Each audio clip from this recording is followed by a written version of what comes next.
काला प्रकरण म्हणजे तरी काय आहे? श्रीकृष्णानं गोकुळामध्ये ज्या लीला केल्या होत्या त्या लीलेचं वर्णन आता आपल्याला या ठिकाणी करायचं आहे. जसं पाठीमागटले बोलू नका, विठ्ठल विठ्ठल विठ्ठल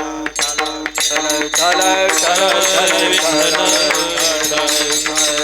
हो, जसा अयोध्येमध्ये सगळीकडे आनंदी आनंद होता तसाच गोकुळामध्ये सुद्धा श्रीकृष्णाच्या जन्माच्या नंतर आनंद त्या ठिकाणी साजरा झाला होता. आता श्रीकृष्णाचा जन्म इकडं प्रभू रामचंद्राचा जन्म एका राजाच्या घरी झाला आणि इकडं मात्र श्रीकृष्णाचा जन्म कुठं होतोय तो आपल्याला या ठिकाणी पाहायचा आहे. 7वा अवतार आणि 7व्यात आठवायचा आहे आपल्याला. आठवायचा आहे म्हणजे आठव करायचा आहे की नाही. प्रभू रामचंद्राचं चरित्र हे आचरणीय आहे आणि श्रीकृष्णाचं चरित्र हे वर्णनीय आहे. प्रभू रामचंद्राचं चरित्राचा आपण आचरण करायचं आहे. प्रभू रामचंद्र त्यांच्या आयुष्यामध्ये जसं राहिले तसं आपल्याला राहायचं आहे. पण श्रीकृष्णानं जसं केलं तसं आपण करायचं. ते फक्त गायचं आहे, ते फक्त उच्चार करायचा आहे. तुम्ही म्हणाल तसं कसं काय? असं म्हणतात श्रीकृष्णाला 16,108 पत्न्या होत्या. किती होत्या?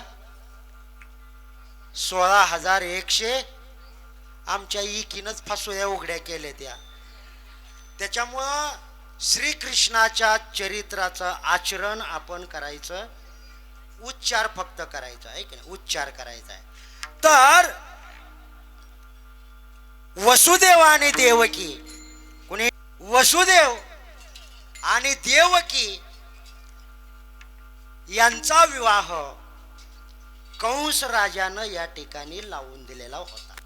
आता कंसाची बहीण देवकी, या कंसाच्या बहिणीचा विवाह स्वतः कंसानं वसुदेवाशी त्या ठिकाणी लावून दिलेला होता. लग्न झालं.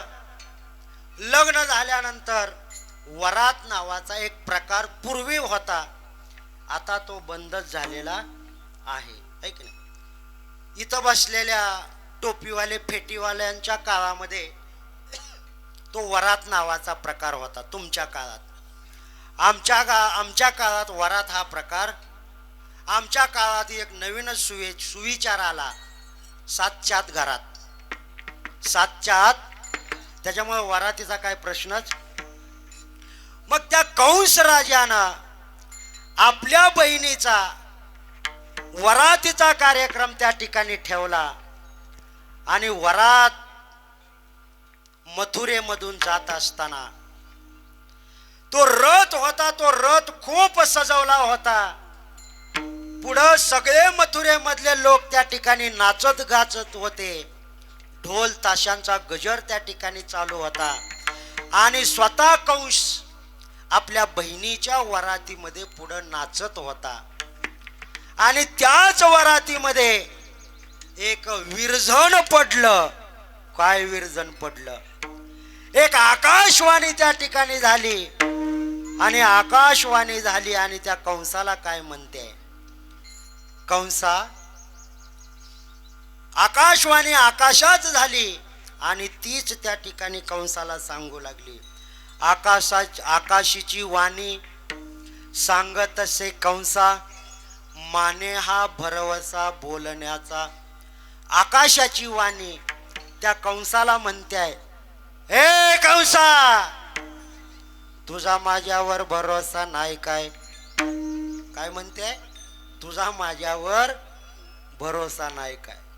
कंसानं तो शब्द ऐकला आणि ती आकाशवाणी पुन्हा त्या कंसाला सांगू लागली, तू जिची वरात काढायला लागलाय तिच्या पोटी जन्मणारा 8वा हा तुझा कर्दन काळ असणार आहे.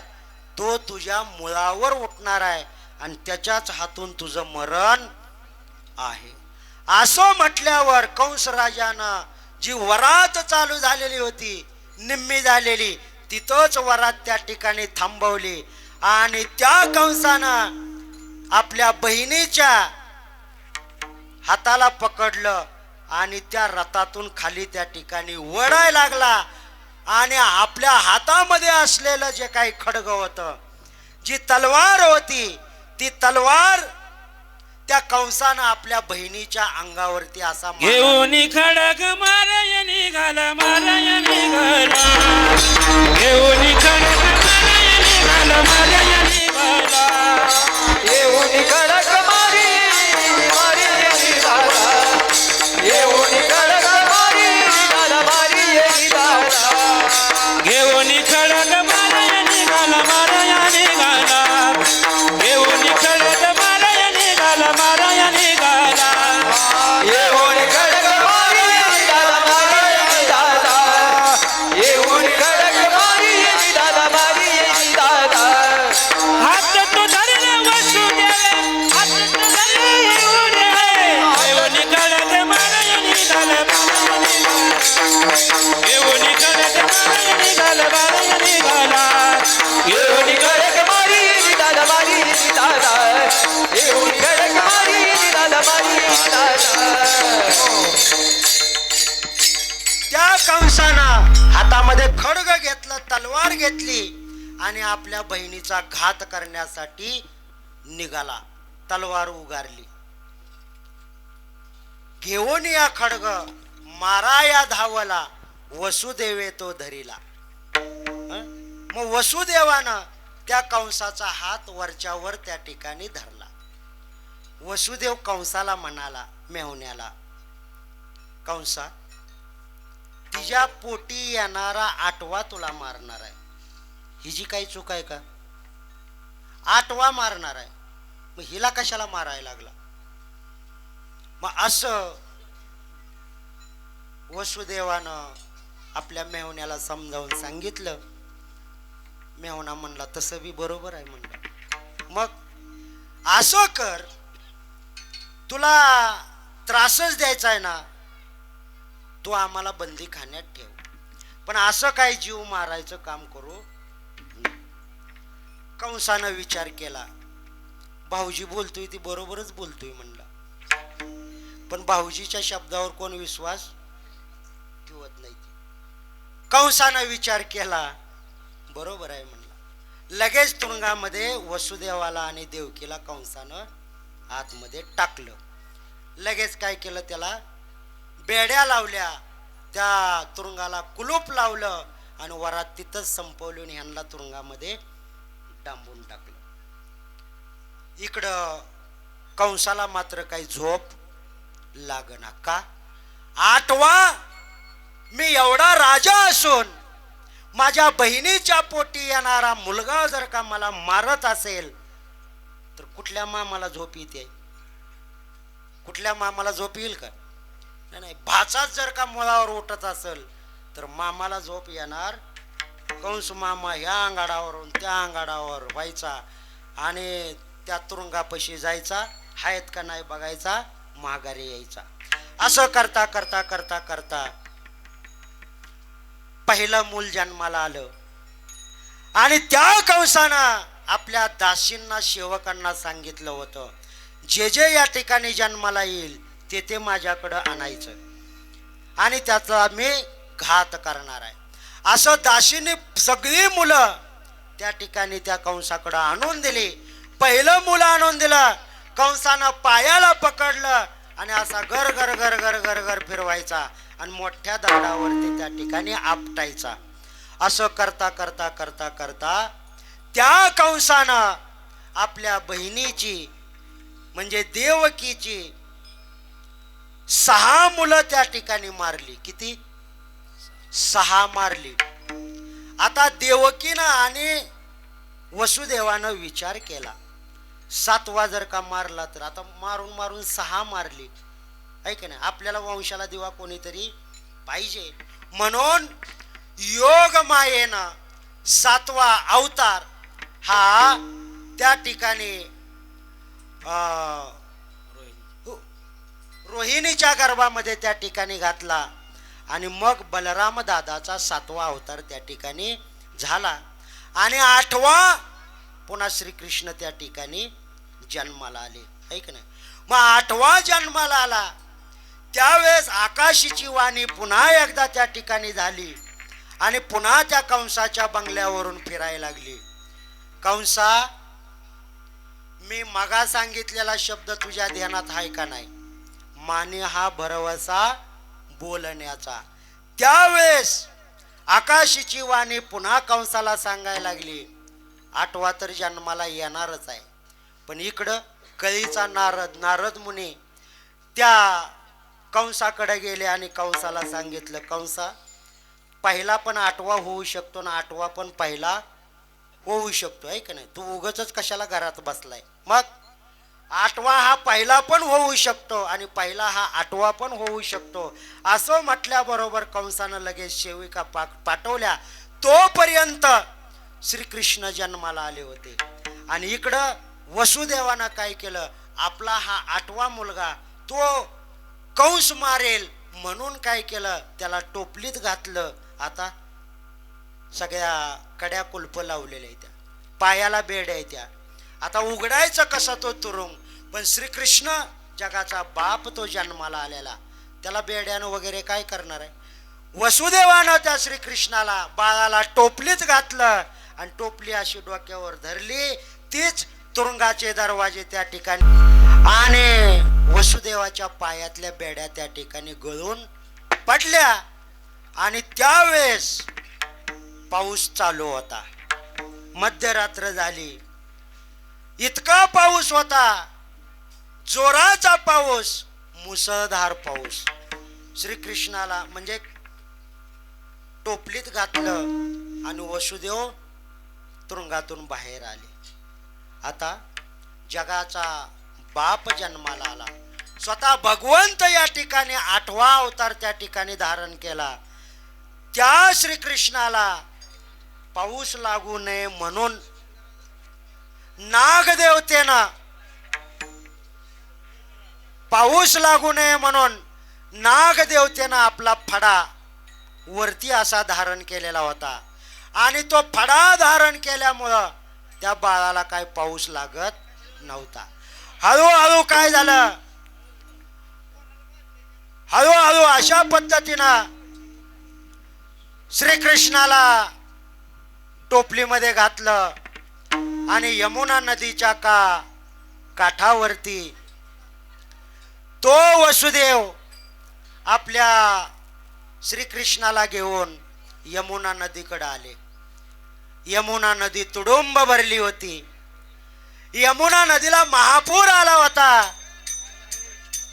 आणि त्या महापुराच्या ठिकाणी वसुदेव आता यमुना नदीच्या पलीकडे असलेल्या गोकुळामध्ये जायचं होतं आणि तिथं जी माया उपजली होती ती माया आपल्या टोपलीमध्ये आणायची होती आणि हा श्रीकृष्ण तिथं गोकुळामध्ये ठेवायचा होता. यमुनेला वाटलं श्रीकृष्ण आता आपल्याच पाण्यामधून चाललेले आहेत, ऐक नाही. म्हणून त्या यमुना नदीला सुद्धा वाटलं या श्रीकृष्णाचा पाय आपल्याला लागावा म्हणून यमुना नदी सुद्धा दुथडी वाहायला लागली. तिला महापूर आला आणि हळूहळू त्या यमुना नदीचं पाणी वसुदेवाच्या छातीला लागलं, गळ्याला लागलं, तोंडापर्यंत पाणी आलं, नाकापर्यंत पाणी यायला लागलं. टोपलीतला श्रीकृष्ण म्हणला, टोपलीतल्या श्रीकृष्णाला वाटलं असं जर का पाणी वाढत चाललं तर या वसुदेवाच्या नाकात पाणी गेल्यानंतर म्हणजे आपल्या पित्याच्या नाकात पाणी गेलं तर वसुदेव इथंच गतप्राण होतील आणि आपला पुढचा कार्यक्रम काय होणार नाही. म्हणून श्रीकृष्णानं काय केला, आपला डावा पाय टोपलीतनं खाली काढला आणि त्या डाव्या पायाचा अंगठा त्या यमुना नदीच्या पाण्याला लागला. यमुना नदी धन्य धन्य झाली का भगवंताचा डाव्या पायाचा अंगठा मला स्पर्श झाला भगवंताचा स्पर्श मला झाला. यमुना नदीला आनंद झाला.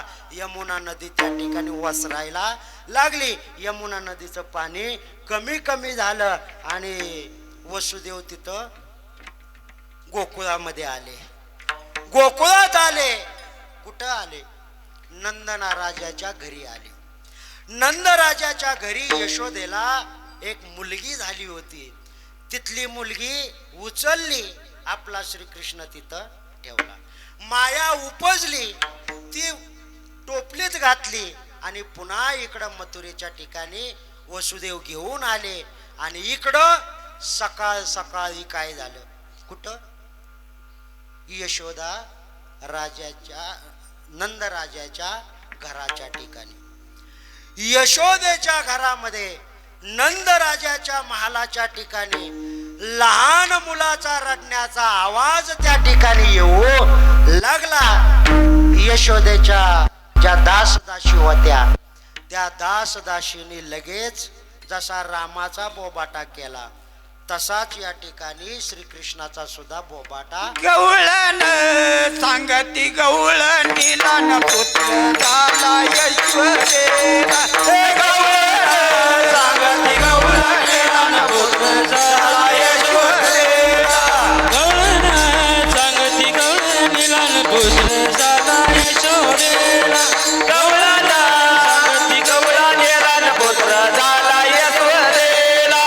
एक धावी एक पुढे वाटी वाटी सुंडवडे. एक नाम एक पुढे वाट चाले सुंदरवडे. एक धावी एक पुढे वाटी वाटी सुंडवडे.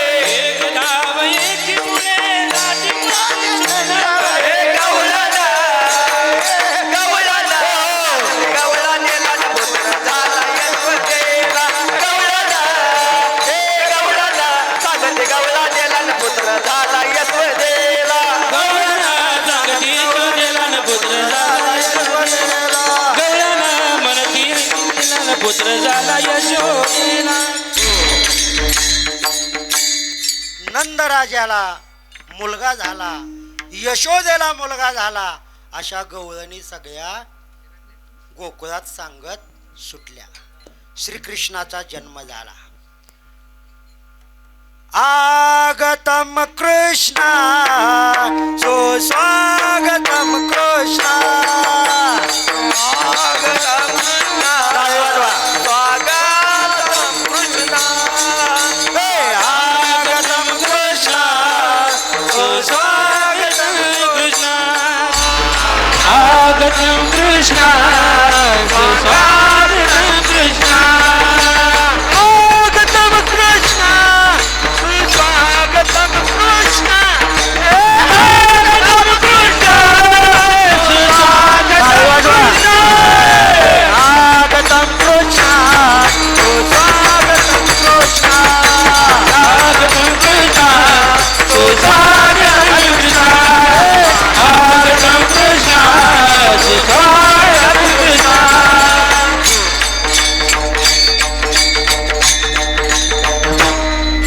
नंद राजाला मुलगा झाला. श्रीकृष्ण त्या ठिकाणी झाले आणि श्रीकृष्ण जन्माला आले. याचा आनंद गोकुळात झाला. गोकुळच्या सुखा अंत पार नाही लेका. बाळकृष्ण नंदागरी आनंदल्या नर नारी. गोकुळच्या सुखाला पारावार उरला नाही. मग त्या गोकुळामधल्या सगळ्या गवळणी दशरथ नंदाचा मुलगा यशोदेचा मुलगा कसा जन्मलेला आहे, कसा आहे हे पाहण्यासाठी गवळणी यायच्या. यशोदेजवळ यायच्या, पटकन बघायच्या आणि लगेच आनंदानं त्या ठिकाणी निघून जायच्या. इतका आनंद त्या गोकुळामध्ये आल्यानंतर, श्रीकृष्णाला पाहिल्यानंतर त्या गवळणीला व्हायचा. अशा अनेक गवळणी आल्या. यशोदाजवळ यायच्या, श्रीकृष्णाला मांडीवर घ्यायच्या, डोळं भरून बघायच्या आणि पुन्हा माघारी जायच्या. असं करता करता करता श्रीकृष्ण थोडस मोठे झाले.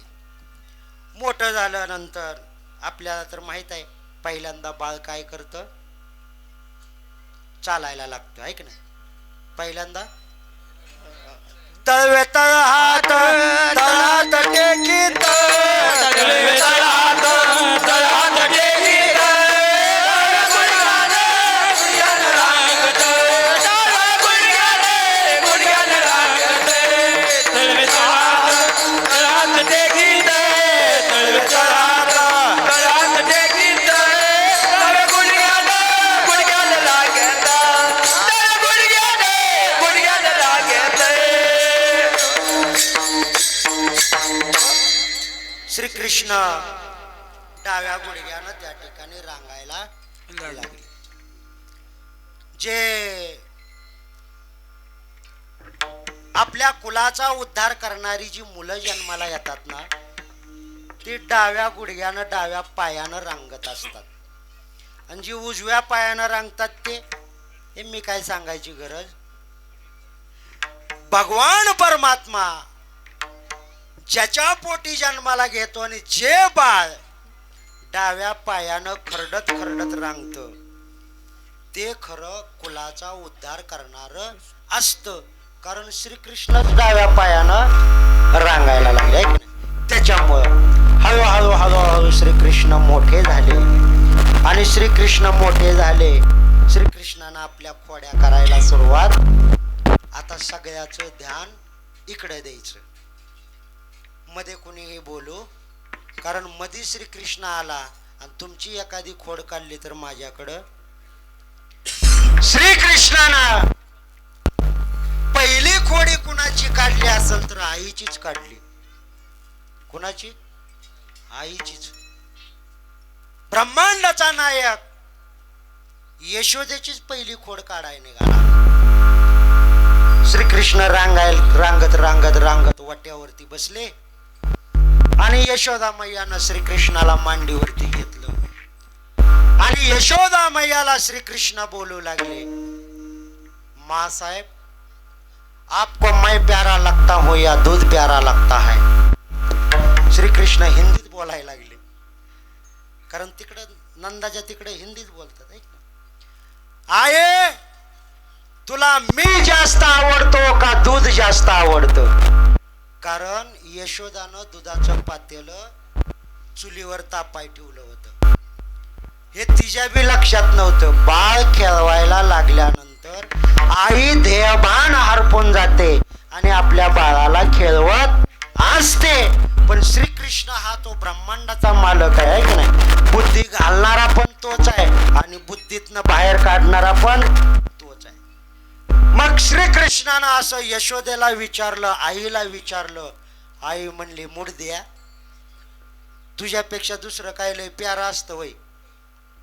म्हणजे कुठल्याही आईला आपलं मुलंच हे जास्त आवडत असतं. त्या पोराच्या पुढं, आपल्या मुलाच्या पुढं त्या आईला अख्खं जग कसं असतं, पिकं असतं. बघा म्हणला. कोण म्हणतंय? श्रीकृष्ण यशोदेला म्हणला, नक्की दे टाळी. यशोदेनं लगेच श्रीकृष्णाच्या हातावर टाळी दिली आणि तेवढ्यात श्रीकृष्णानं डाव्या हातानं काय केलं, पातेल्यातल्या दुधाला सांगितलं, साहेब या बाहेर. दुधाला खुनिवलं. तसं पातेल्यातनं दूध काय झालं, उतू गेलं. गॅसवरचं दूध उतू गेल्यानंतर लवकर वास येत, पण चुलीवरचं पातेल्यातलं दूध जर का उतू गेलं तर लवकर वास येतो आहे का नाही, करपलेला वास येतो.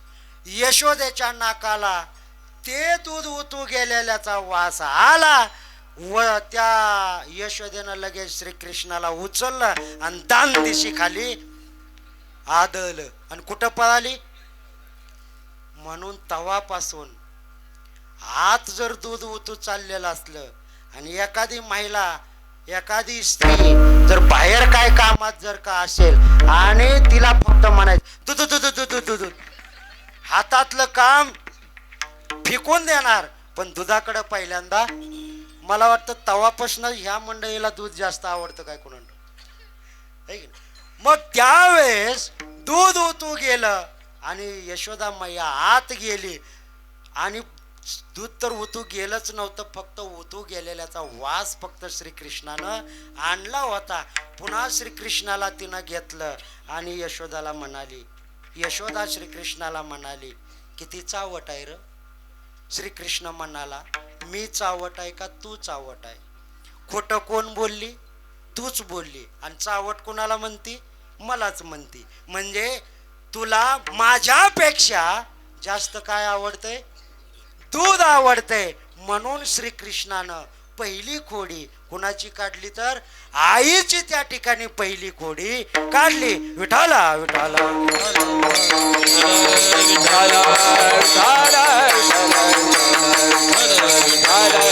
हो. बाळकृष्णाला रांगाय लागले. रांगाय लागला तेवढ्यात आमच्या ताईबाई पण तिथं होत्या. ताईबाईने लगेच श्रीकृष्णाचा काय केला? जन्माचा दाखला घेतला आणि अंगणवाडीत टाकला. अंगणवाडीत टाकला ना.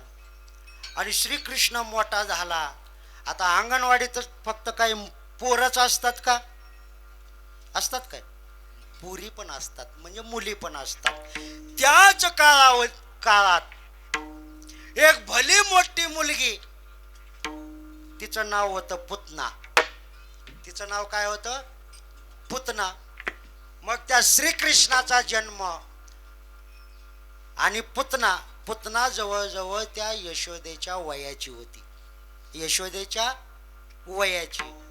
आणि ती पुतना, कारण गवळणीनं सख्या अख्ख्या गोकुळामध्ये पोबाटा केला, यशोदेला मुलगा झाला आहे की नाही.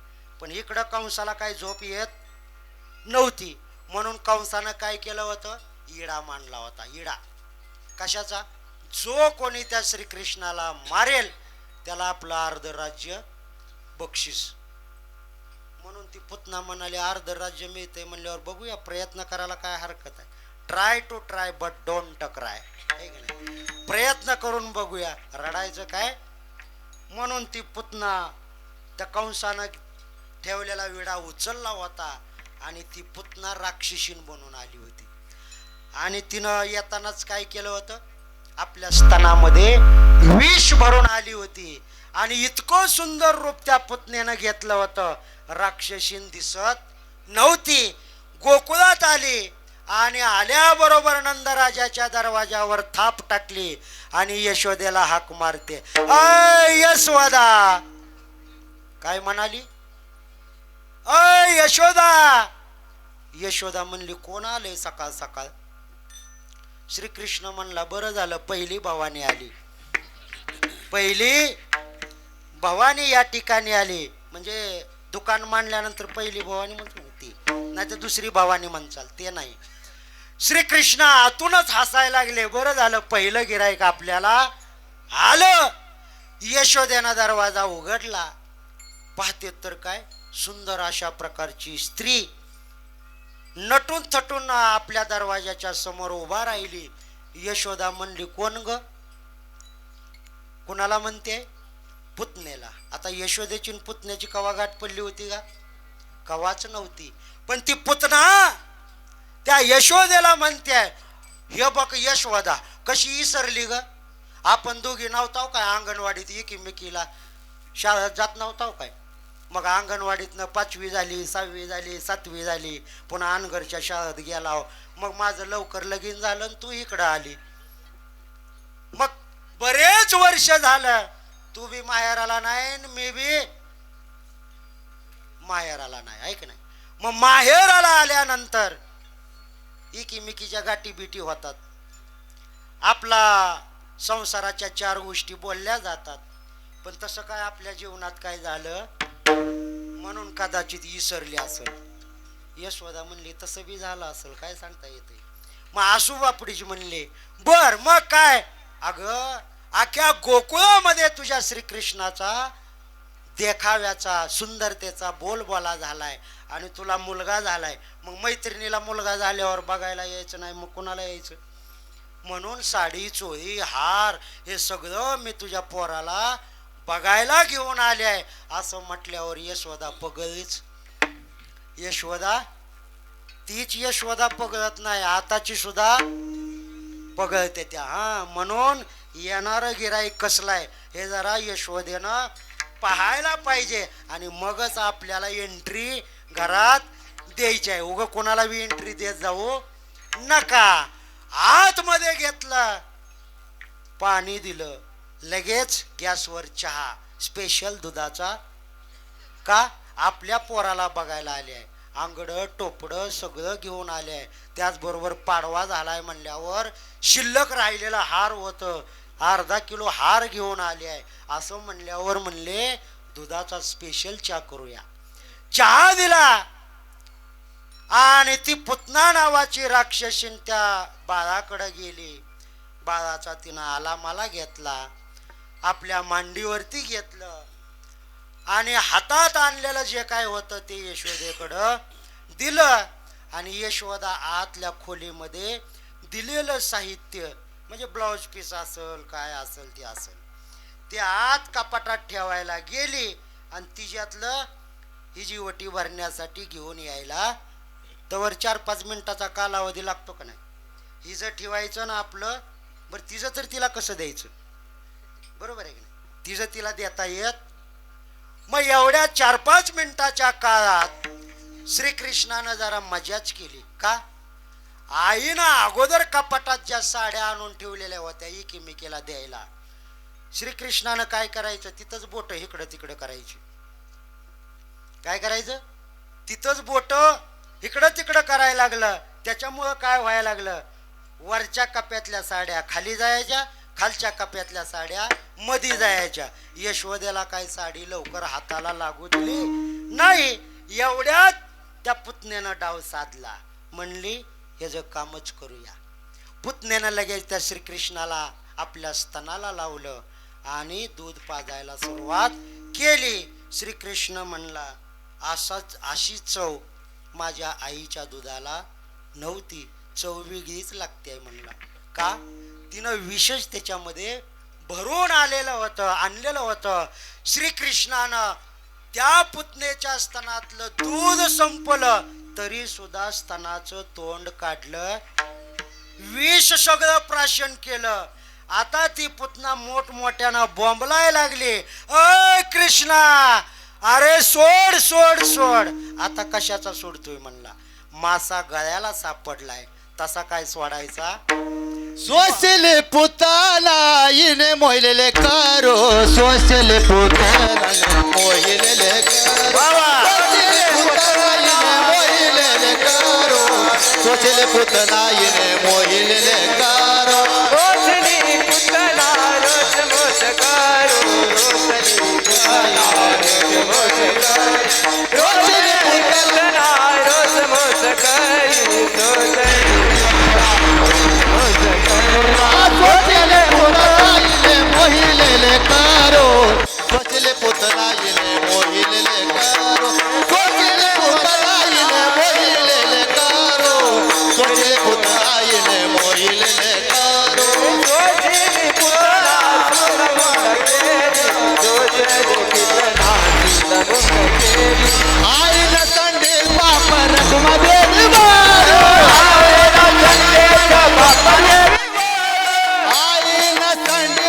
रखुमा देवी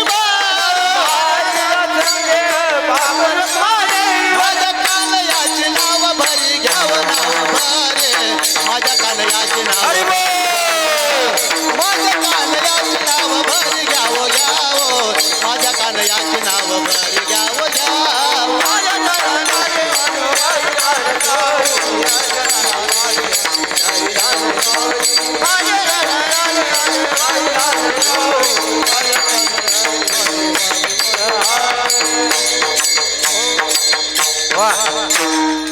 हळूहळू हळूहळू वेळ कमी असल्यामुळं श्रीकृष्ण रांगता रांगता उड्या मारायला लागला. वेळ कमी असल्यामुळं श्रीकृष्ण उड्या मारायला लागला, बाळगोपाळात खेळायला लागला.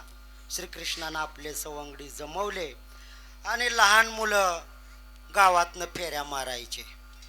एक गवळण होती 8 फुटाची. किती फुटाची? 8 फूट उंचीची. त्यावेळेचे उंची जास्त असायची, आता उंची बी कमी झाली आणि आकार बी कमी झाला. हा, पूर्वीची माणसं धिप्पाड असायची. श्रीकृष्णानं त्या पुतण्याचं विष प्राशन केलं आणि तिथंच धाड दिशी पुतण्याला मारून टाकलं. आणि पुन्हा यशोदा बाहेर येऊन बघतेय तरी एवढं मोठं धड पडलंय. आणि त्याला उचलायचं कसं? आता ती बाहेर वाढायचं म्हणलं तर दरवाज्यात बी बसना. श्रीकृष्णानं काय केलं, अशी पालती होती ती अशी एक आंघोळ केली, एक आंघोळ केलं आणि बाहेर वाढायला लावली. बाहेर इशीच्या बाहेर तिला नेऊन टाकलं. पहिलं गिराईक श्रीकृष्णानं संपवलं. पुतना नावाच्या राक्षसनीला मारून टाकलं. हळूहळू श्रीकृष्ण मोठे होत चालले आणि गावातून जात असताना एक उंच 8 फुटाची एक गवळण म्हणजे एक स्त्री गावातून फिरत असताना श्रीकृष्णानं पाहिलं. आणि श्रीकृष्ण आपल्या सवंगड्यासोबत जात असताना अचानक श्रीकृष्णानं काय केलं, 8 फुटाच्या गवळणीच्या कडेवर दानदिशी उडी मारली. आता तिनं काय त्याला घेतलं होतं? श्रीकृष्णाला कडेवर घेण्यासाठी हात पुढं केला नव्हता, पण असतानाच हे कसं जन्मलं होतं? खोडकर आहे का नाही, त्याच्या लीलाच पाहिजे ते आपल्याला. ती गवळण रस्त्याने चालत असताना अचानक तिच्या कमरेवर दान दिशी उडी मारली. बरं, उडी मारल्यावर कृष्णानं गपचीप बसावं का नाही? हळूच तिच्या कानात म्हणतंय, कसं काय चाललंय? गवळणीला म्हणतोय, कसं काय चाललंय, बरं वाटतंय का? आता नाव नाही, गोष्ट नाही, बसू का नाही, काय नाही, डायरेक्ट उडी मारली आणि कानात म्हणतोय, कसं काय चाललंय. बरं, एवढ्यावर बी थांबलं नाही. हळूच कृष्णानं त्याचं तोंड तिच्या तोंडाजवळ नेलं. बरं, आता तोंडाजवळ नेल्यावर गपचीप बसला असेल का? त्या गवळणीचा वट श्रीकृष्णानं आपल्या वटानं दातानं कच्च दिशी त्या ठिकाणी चावला. त्याबरोबर त्या गवळणीनं त्याला दान दिशी आदळलं आणि ती गवळण श्रीकृष्णाला म्हणते, आजपर्यंत या गोकुळात माझा कुणी नाद केला आणि तू माझ्या नादाला लागू असं म्हणली. आणि तोंडातल्या तोंडात शिव्या देत देत देत देत पुढे निघून गेली. श्रीकृष्णानं पेंद्याला सांगितलं, पेंद्या लयच आगाव गिराईक दिसतंय, हा, हिचा जरा मोबाईल नंबर, व्हॉट्सअप नंबर, घर नंबर, कुठं राहती, गल्ली बोल सगळं लिहून घे रे. असं म्हटल्यावर पेंद्या म्हणला, तिचं सगळंच माहिती आहे म्हणला आपल्याकडे, तिचा 7-12 आपल्याकडे आहे म्हणला. का? खालच्या आळीत 3 नंबरला घर आहे म्हणला, मोबाईल नंबर बी माहिती आहे म्हणला, 96 89 87 97 09. तिच्या नवऱ्याचा माहिती आहे म्हणला, काय 74 10 51 52 03. हा, सगळंच पाठ आहे काय? हा म्हणले, सगळंच पाठ आहे. मग असं पाठ आहे म्हणल्यावर ही काय म्हणले, माझा नाद करायचा. श्रीकृष्ण म्हणला, संध्याकाळी 8 वाजता बरोबर मारुतीच्या मंदिरामध्ये सगळ्यांनी गोळा व्हायचा. बरोबर 9 वाजता तिच्या घरी कार्यक्रमाला आपण जाणार. का 8 वाजता कसं काय? लाईट घालवणार आहे म्हणला मी.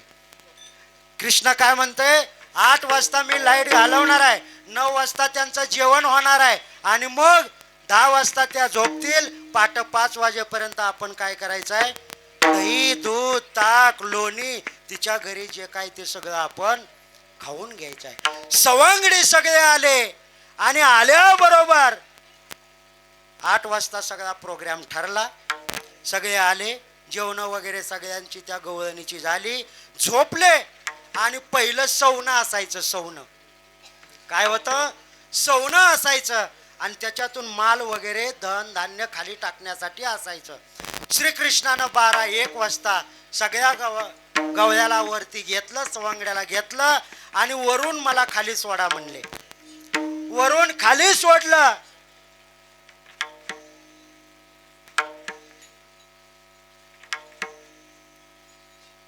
विठाला विठाला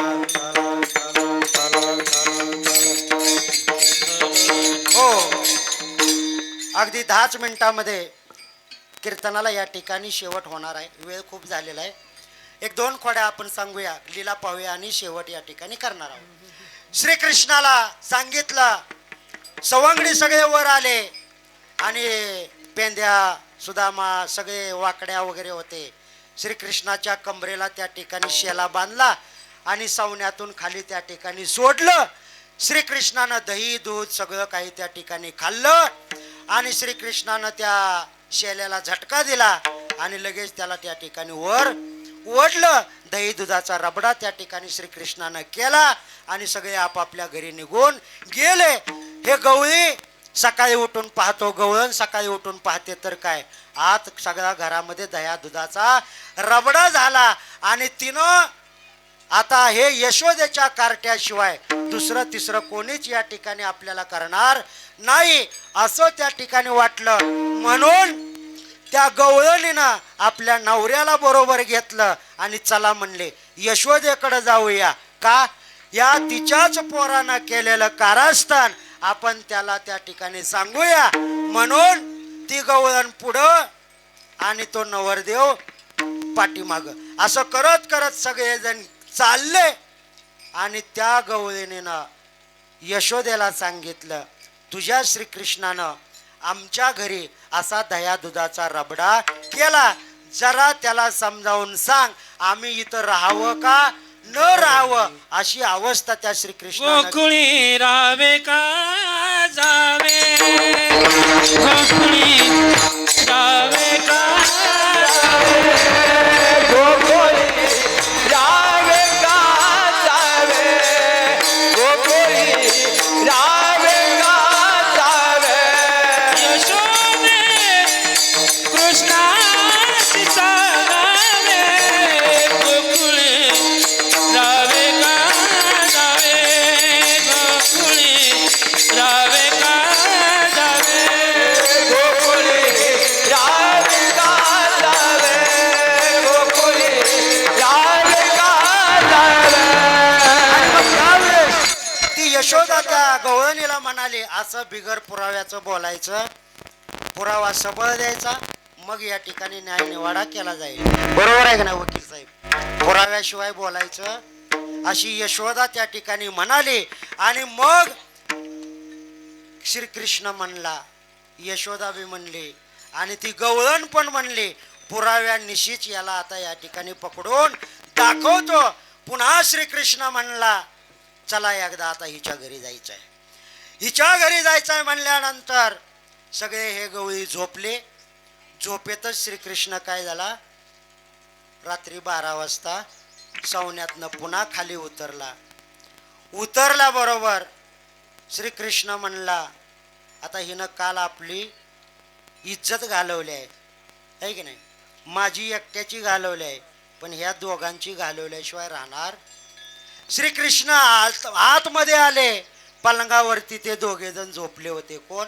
गवळी आणि गवळण. दाढीची आणि वेणीची गाठ मारली आणि श्रीकृष्ण निघून गेले. पहाटेच्या 4 वाजल्या. गवळण पहिल्यांदा उठली. गवळणच पहिल्यांदा उठत असती, गवळी काय आपला निवांत उठत असतो. ज्या वेळेस गवळण उठायला लागली त्यावेळेस तिच्या वेणीला हिसका त्या ठिकाणी बसला. हिसका बसल्याबरोबर तो गवळी त्या गवळणीला म्हणाला, गवळी गवळणीला म्हणाला, तुला काय कळतं का नाही, आपलं वय कुठं काय कुठं, बरं दिवस उगवायला लागलाय आणि तू माझ्या दाढीला धरून वडते. हे गवळण उंच आणि गवळी 4 फुटाचा, ती 8 फुटाची, ही 4 फुटाचा. दोघे जण उठले. दोघालाही काय उठता येईना. मग तो गवळी म्हणला, आता ही गाठ सोड. गवळणीनं गाठ सोडण्याचा प्रयत्न केला. दोघंही आपदून बसले. पण गाठ काय, ब्रह्मांडाच्या मालकानं बांधलेली गाठ. आपण बांधलेल्या गाठी सुटत नाही, त्यानं बांधलेली गाठ कधी सुटायची आहे की नाही. म्हणून चाकू आणण्याचा प्रयत्न केला, चाकूनं गाठ कापण्याचा प्रयत्न केला, जाळण्याचा प्रयत्न केला, गाठ काही सुटणाशी झाली.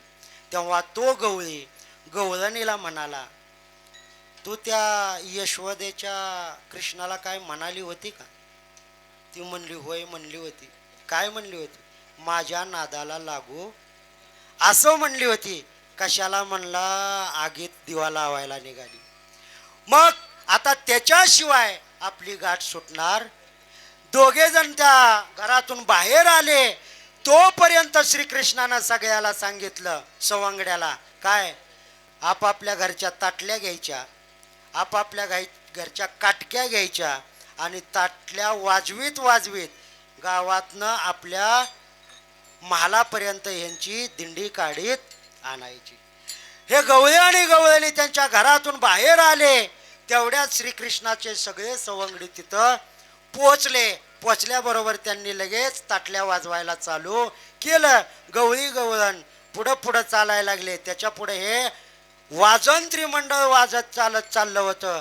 आता तो गवळी बारका गवळण पहिलं लग्नात होतं, नवरदेव पुढं चालायचा, नवरी मागं चालायची. पण आता जमाना उलटा झाला, नवरी पुढं चालायला लागली, नवरदेव मागं चालायला लागला.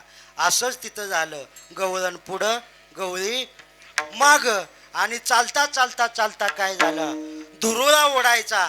धुरोळा ओढला आणि त्या गवळणीच्या नाकामध्ये धुरोळा गेला. तिनं ठस दिशी ठसकायचं, शिंक आली. मागचा गवळी पुढं पडायचा, कारण तो बुटका होता, त्याच्यामुळं गवळी पुढं पडायचा. असं शिंक देत देत देत देत वाजंत्र्याचा गजर करत करत करत करत यशोद्या मैयाच्या दाराच्या ठिकाणी आले. श्रीकृष्ण म्हणला, गिराईक रात्रीचं आलं. आणि त्यांनी त्या गाठीकडे पाहिलं गेला. श्रीकृष्णानं आपल्या तीक्ष्ण नजरेनं पाहिलं, त्यांची गाठ सोडून दिली आणि ते गवळे आणि गवळी यशोदा मैयाच्या पाया पडले आणि सांगितलं, कृष्णाला पुन्हा असं करायला लावू देऊ नको. असं करता करता करता करता करता यशोदेनं त्याच्या सवंगड्याला सांगितलं, आता कुठवर अशा खोड्या करता, कारण भूक लागली आली आहे की नाही? तुम्ही खेळतच नाही. मग खेळता खेळता श्रीकृष्णाला सांगितलं, बाबा याला जरा खेळायला घेऊन जात जावा. बरं खेळायचं तरी काय? त्यावेळेस कुठल्याच प्रकारचे खेळ नव्हते. मग गायी घ्या, रानावनात जावा, इटू दांडूचा खेळ खेळा, अबक दुबक तिबक अशा प्रकारचे खेळ खेळा. त्याचबरोबर इटू दांडू खेळ खेळा. आणि म्हणजे काय होईल, गायी पण राखल्या जातील, तुमचा खेळ पण होईल आणि चांगली भूक पण लागेल. आणि चांगली भूक लागली की जेवण पण. आता जरा चांगलीच भूक लागली आहे की नाही? आता जरा चांगलीच भूक लागली आहे. लवकरच 5 मिनिटामध्ये आपण सगळ्या शिदोऱ्या आपण सोडूया आणि मग येतोच अशा प्रकारच्या भोजनाला सुरुवात या ठिकाणी करणार आहोत. पण जे हात वर करून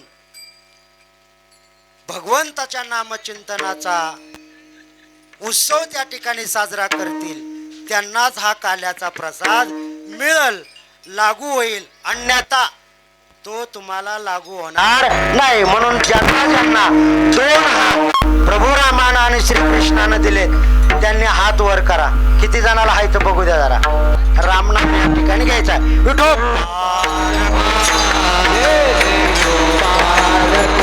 हात वर.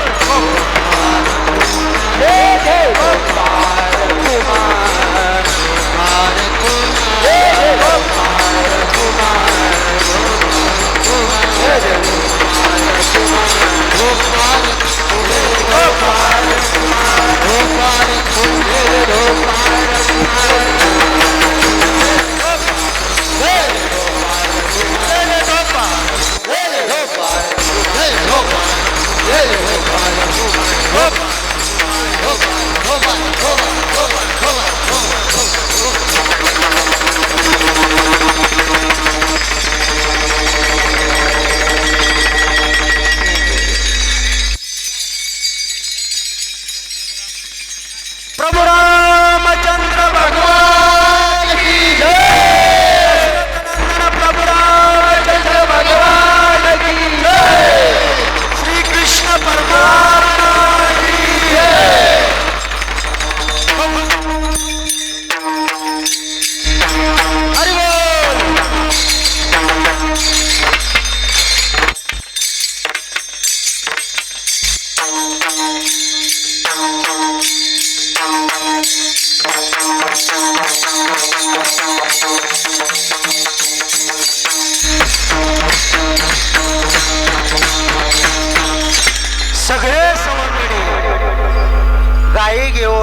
आपल्या घरच्या शिदोऱ्या घेऊन जंगलामध्ये त्या ठिकाणी गेले. गायी चारायच्या.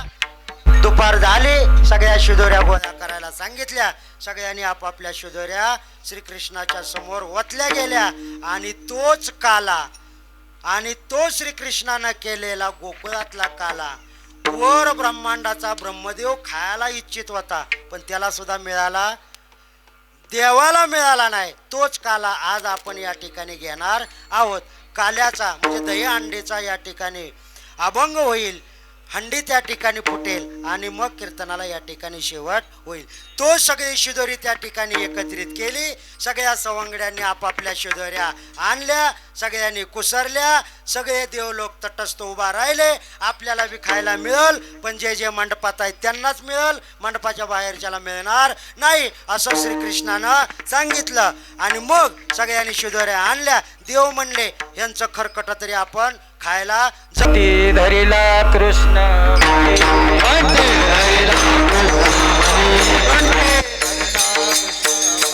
घंटी धरिला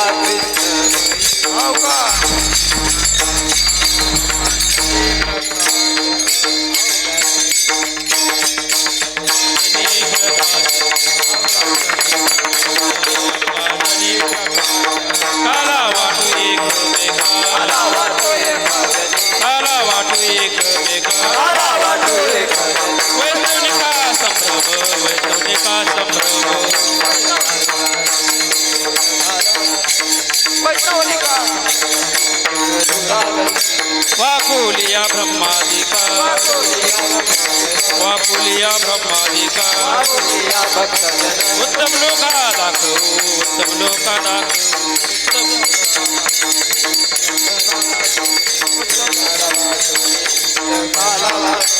तुका मने भूमंडळी तुका मने भूमंडळी आम्ही गई